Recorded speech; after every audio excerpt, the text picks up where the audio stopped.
Hello everyone, and welcome to another in our series of coffee break webinars. This morning we are going to be talking about mergers and acquisitions, and we're fortunate enough to have with us Alex Holt, who is the Director of Business Development at the Cashroom and former solicitor, recruitment consultant and many other hats in the industry. I'm Fran Gibbons, who has spent 23 years as the FD of a top 50 law firm, which has gone through many mergers, and she chartered the territory for those mergers. So huge amount of experience, and she and I have worked together for a long time. So hopefully the insights that you'll get today, both from a human perspective as to the effects and also purely on the economic side of the advantages, disadvantages, and what actually mergers and acquisitions mean to the people and the organizations. We use it very much in an interchangeable way. And in truth, very few acquisitions are actual true mergers. So we will just look at that perspective of it as well as we go through, and the benefits for the individuals and the organizations. So sort of turning to that concept, Fran, to start with, you know, the advantages of a merger for organizations, how do you see those? From a pure economic perspective, when two firms merge, then it should always be a win-win situation. You really want the sum of the two parts of the merged entity to be greater than the two individual components. So in its broadest perspective, you're really looking for 2 and 2 to equal 5. Firms need much greater revenue these days to invest in IT, in the people, the brand, or actually, you know, particularly as we come through COVID, potentially to withstand the loss of a major client. And actually, it's normally quicker and easier to grow revenue through mergers and acquisitions than it is through organic growth, because organic growth takes a huge amount of time and effort. It really does take a long time. I think the need to grow revenue is really important, particularly to invest in decent IT systems. And that's particularly salient in today's day and age, you know, as evidenced really over COVID. There's been a lot of remote working, but the increasing reliance on IT is just going to grow. It's going to be critical that, you know, you've got more autonomous processes that take place in there. So revenue is going to be critical to this. Mergers and acquisitions are also a cost-effective and safe way to grow a business, either through new services or through going into a new location, without all that upfront investment of investing in something from scratch. You know, that's hugely expensive and risky. And of course, most important in all of this is, you know, improving your profitability and improving your cash flow, which you should be able to do because you should get synergies from economies of scale, your purchasing power, and using the best systems of both organisations. Super, thank you, Fran. That's really enlightening. Alex, from a practical point of view, how do you see the advantages playing out? Well, I think you have to hope that the merger's coming out of strategic discussions. And I say hope because I don't think it always does. You know, it needs to be a result of a clear process and a clear decision making by the business. And if you get that right and you've had those discussions and it's part of a strategic approach, then you actually benefit because it re-energizes the partners. The mere process of discussing the idea of a merger or being acquired or acquiring any of those options, you know, all of that can involve key members of the business actually considering how they're operating as a business is optimal, and as a result can kind of refocus their energy on the direction of the business. Later on, you can involve the staff, but in the early part of it, it's those people driving the direction of the business that I think really benefit from that kind of thought process, and it's an exercise in a practical thinking exercise at its starting point. I think the other element for me is that by joining with the right entity, you sort of gain financially, as you should do, as Fran has pointed out, you don't always. But more practically, you can share the burden of leadership, and that increasingly involves the ability to look at entities who perhaps you might join with, who don't necessarily have lawyers at the top of the business, or certainly at least have non-lawyers as part of their team when, for management purposes, for kind of business knowledge, for commerciality. So an advantage of a good merger is that you are, as Fran says, 2 and 2 equals 5, but you're also potentially filling some gaps, both in knowledge and expertise, and even in work type. If you're a certain kind of business that does 2 or 3 elements of the law, and it may be a private client business, but you're constantly coming across other types of work, then if you merge with the right entity, of course, you're then able to cross-refer, and that's a really powerful piece if you can get it right. Yeah, no, absolutely. And I think, having been on the receiving end of mergers and gone through numerous mergers, I think the positive aspects are always the things that we start with and we run with from an advantage point of view for the organizations. But actually, I think the things that are overlooked sometimes are the things that actually go wrong and then perhaps not thought through. And therefore, as a consequence, I think it would be really helpful for everybody to just think from your experience as to how we can avoid that aspect of it. So Alex, probably from a practical aspect, that's probably really significant in terms of avoidance techniques.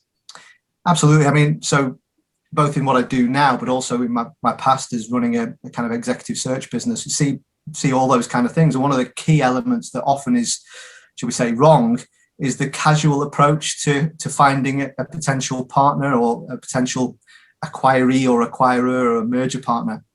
And when I say the casual approach, it's that I met somebody down the pub or down the squash court, and we seem to get firms seem a good fit, and it's just all too casual. In the end, this is such a crucial move for the business that I think it has to be looked at, where you identify and figure out what your ideal match would be, and then look precisely for that. There will occasionally be the kind of bluebird, opportunity that crops up, but really you're just trusting to look as to whether that is the right move. And it's far better, I think, to identify really what you're looking for. Other things that can go wrong: culture.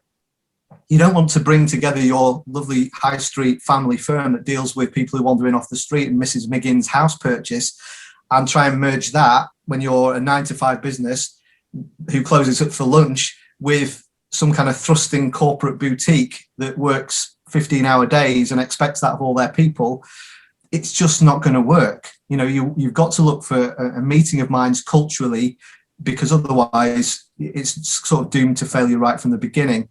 I think there's elements around tech choices as well. Fran touched on the importance of systems and technology early on.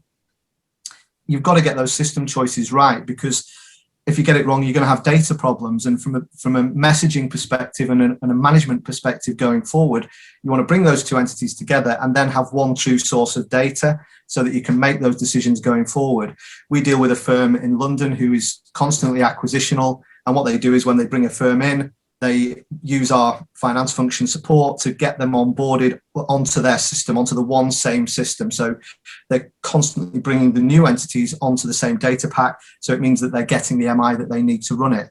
And one final thing that can go wrong is, very practically, is leaking. If you're starting to consider merger or acquisition as a management team, you don't want word to get out too early. It can be really unsettling for the staff. It can create pressure on any potential deal, because if word got out that firm X is talking to firm Y, what starts to happen within the market? It reacts too early before you're able to create the messaging, and even more so before you're able to involve both sets of staff. It can be a real problem. So I would say, get your early discussions done very confidentially, perhaps by a core team of people who are just focused on those discussions. And only if something looks like it's got legs would you then involve others and start even considering telling the external world about it. It's all very sound advice, Alex. Thank you. Fran, just from a pure economic perspective, what are the things that you've seen that have gone wrong, and how have you managed that route through to avoid it? Well, building on what Alex has just said, and early doors, having a small team of people, I completely agree. It's a hugely time-intensive process to be going through, to consider, to work out what your strategy is on a merger, how you're going to deliver it and implement it. And because it is so time intensive, particularly if you're also a partner or a lawyer and you have fee earning responsibilities and the ordinary day-to-day job, it is critical to identify deal breakers early on so you don't go wasting time. There's also the obvious point about there's a danger of the sort of heir and spare syndrome, where you've got two managing partners, two people of the same role, both from different firms. And particularly they didn't earn as much fees, maybe in each of the individual firms because of their managerial responsibilities. And therefore it's really important early doors to sort of set expectations on what people's roles are, who's going to be on the new leadership board, and what does good look like? Because people want to perform, but you have to have expectations of what does performance look like. I think for an acquirer, you also want to understand the seller's motivation. Is it really they want to cash out, de-risk and no longer be responsible for property liabilities or being the culp, things like that, reduce their responsibility? Or are they actively looking for like-minded individuals that are helping going to grow the business and really take the business to the next level? I think as you go through the process, whilst you've only got a small team focusing on the detail, there comes a point in larger firms where you really need to take your partners with you so they don't get a surprise. You've got to balance not wanting leakage, but equally you need to keep your fellow partners and members informed so they don't feel that they've been kept out of a loop in their own business.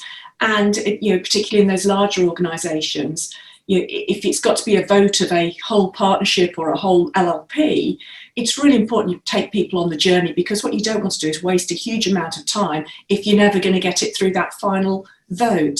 And I think the other key people to keep informed really are your bank. Set a sensible timescale with your banker in which you're going to recover your initial outlays. Err on the side of caution on all your cash flow projections to make sure that you always under promise and over deliver, which of course keeps great kudos with the bank. And also just do your projections properly to make sure you're never going to be at a point where you'll run out of money. So just practical ways to solve real problems and making sure you address them early. Yeah, thank you. I absolutely echo that whole piece around ensuring that everybody knows what their role is to play in this process. We know how difficult it is to manage the physical aspect of it, but the emotional and the personal aspect of how it affects the partners, how it affects the individuals within the firm, I think sometimes is very much overlooked. And just thinking about that practical reality, Alex, what is it that firms forget to do in your experience?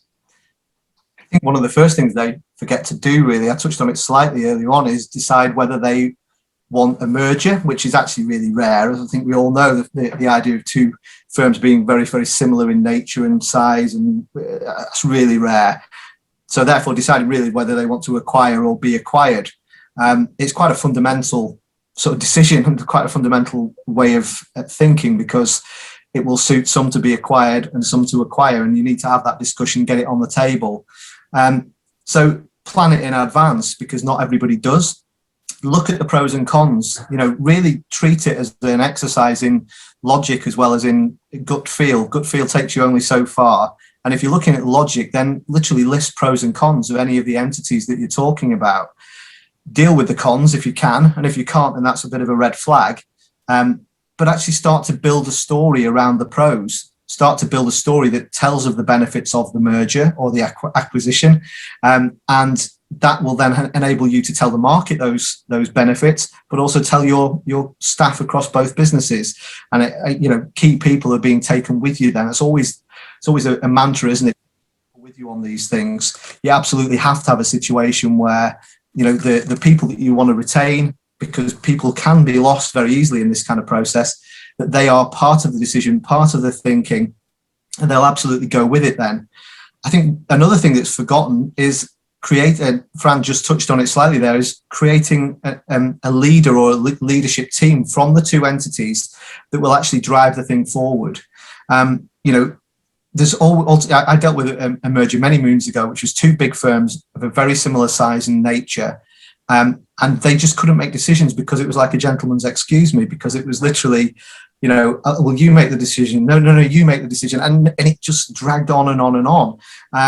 It doesn't always have to be the biggest firm that has the leader, in inverted commas, within it. It's the person who's got the most know-how, the most drive, the ability to kind of bring people together, and someone that you might actually not have thought of within the business, but they're the person with the acumen and the ability to drive things forward. And the final thing I would say is due diligence. I'm sure Fran would say that the kind of need for looking at the books is absolutely paramount. What I would say is that in our experience at Cashroom, we often find that post-merger things up that weren't necessarily on the books that the accountants would look at from the perspective of kind of due diligence, financial due diligence, but are there underneath the hood and are problems with either risk or compliance or efficiency that just are or should have been considered beforehand. So, due diligence is crucial, but really do it down to some real depth, because otherwise you'll find things that are problems afterwards. Yeah, thank you, Alex. I mean, absolutely, that whole piece around ensuring people know their roles and that they fit into the right place, and we remove the stigma around having the job titles and everything else, and just ensure those people are the right people for the right fit is critical. Fran, obviously, from those of us at Legal Eye, we're very excited to have you on board now to be able to look at this on behalf of our firms and also prepare firms for their future plans, whether it's merger acquisition or development or even just investigations by regulators. But where do you think firms are making assumptions and actually in truth should do more investigation into this process before they embark on it? A couple of different issues really to pick up on that. There's the actual purchase price piece, and also just building on what Alex said with the due diligence. So on the purchase price piece, there can be a degree of naivety. From a seller's perspective, you want to understand the purchase price, but equally from the buyer's perspective too. And by that, I mean, at the moment, in the economic environment that we're in, most acquisitions take place are based on a purchase price based on the net assets of the business. And that will depend on the accounting policies of the business, and therefore if you're putting two businesses together and they've got two different accounting policies, actually the values might not be what you think they're going to be, because they'll be brought in on one set of policies to be agreed on. That sounds technical, but in reality, if you're buying the net assets, what's left of the business, most law firms pay out all their assets every single year by way of additional profits to partners. It's the profit share. You empty the books, although it might take a year to pay the cash out, the residual cash for their profit share. But that does mean is because you're emptying the tank every year, if you're doing a purchase price based on net assets and an element of goodwill, the real cash that you're taking out of the business is just the goodwill. And it's so critical to understand what will I get from it in terms of monetary, because of course, if you've got capital in the business that's being funded by a bank, that would need to be repaid. So both the buyer and the seller really need to understand not just what numbers add up to, but what does it really mean in terms of what the purchaser is paying and what the seller's getting out of it, is it will be enough to cover their liabilities. And then picking up on the second thing, which is the due diligence, you want it to be appropriate. And by that, you want your sensitivity analysis on your cash flows and your projections to really make sure your model's robust and you understand that you are going to get 2 and 2 is 5. But you also really need to focus on the legacy liabilities that the acquirer will pick up. And that's particularly relevant into today's risk world, particularly on the professional indemnity side.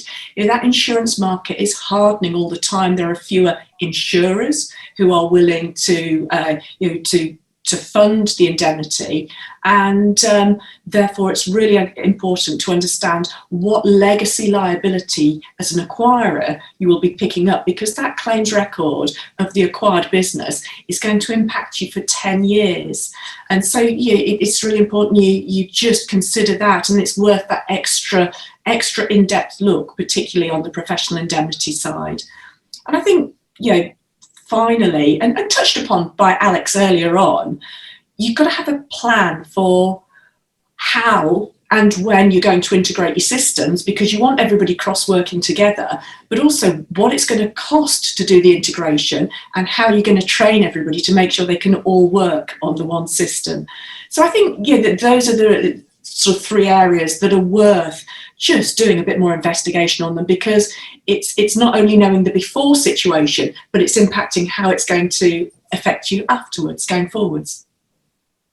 Yeah, I think that's really, really helpful for everybody. I mean, this is a topic we've all been involved from both sides of the fence in relation to mergers and acquisitions. And I think just to wrap this session up, really, we look at the very much the positive potential of these transactions, and perhaps just go around the room. Alex, from your point of view, and Fran, where have you seen the most success in mergers? Well, I think we've all mentioned it, but I think it's absolutely right. Most success follows the best planning, really. You've got to put the effort in. You need to have a clear vision of what they're actually trying to achieve. So, kind of rather than just the idea of kind of putting 2 firms together because they're panicking a bit, think about your plan, think about the vision of the 2 or 3 years down the line. What is it you want that new entity to look like and to be achieving?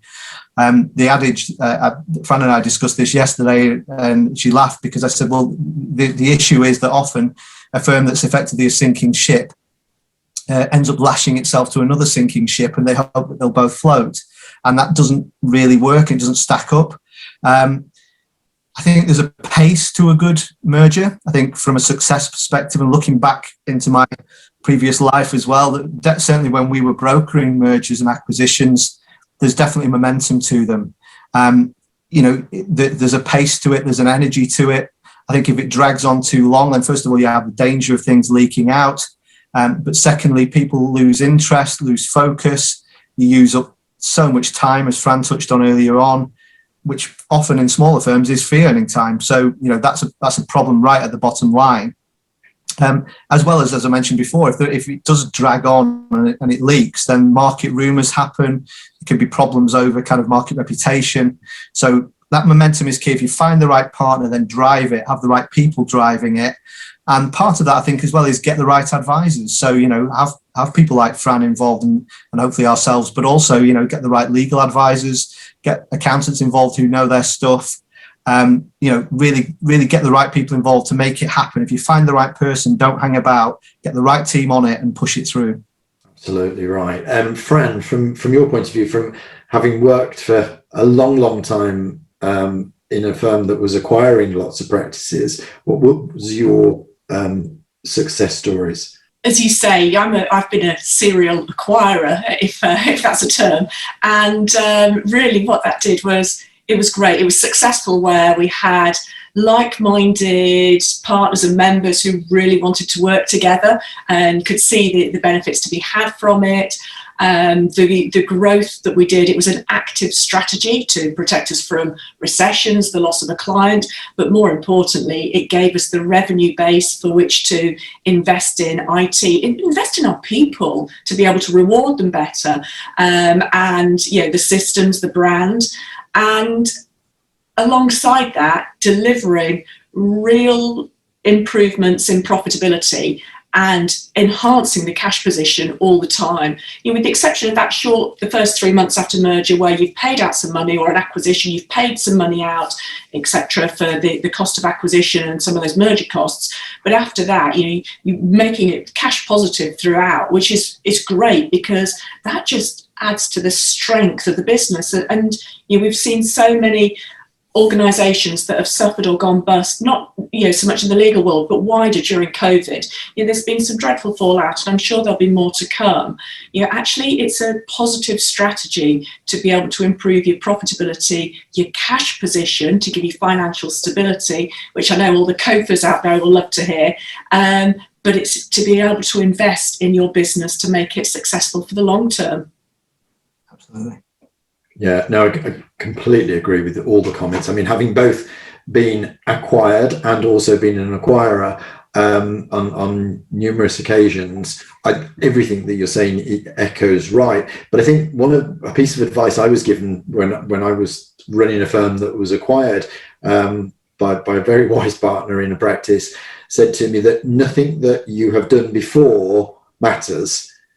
You've got your knowledge, and this is about a new venture, and this is about the future, and it's not about taking your history with you. It's about looking at what you can achieve from the merged entity and from the acquired business. And that actually was, for me, it was really helpful, because we clearly have perspectives on what we have at a particular time, but what we have going forward is something fundamentally different. And actually the best success stories I've seen are where everybody embraces it, and everybody then puts the right people into the right positions, and as a consequence you get a much, much stronger organization, and not, as Alex quite rightly made the analogy of two sinking ships lashed together, hoping that by doing that something good will come out of it. So I think it's crucial what you're saying, Paul. I mean, particularly at the moment, because the whole concept of redesign is massive at the moment, isn't it? People looking, as you say, looking forward, because they've realised that the kind of old ways of working are probably gone. So we're constantly at the moment being asked by firms to kind of consider how they might do things differently, and as a result, as Fran said, affect the cash position by doing things differently, by outsourcing, by kind of looking at how they sort of rationalize their business and make it operationally more secure, risk-free, etc. Yeah, absolutely. And mergers and acquisitions can be that solution. If they're approached in the ways that you've discussed and the ways that you've suggested, they absolutely can be that saviour for some firms, but stepping stone that gives that community feel and that ability to grow and develop. So I'm conscious of time, but thank you very much both for your contribution to this. And I hope that everybody watching has gained a lot of the experiences and insight that you've been able to give out. Thank you very much. Thank you. Yes, thanks.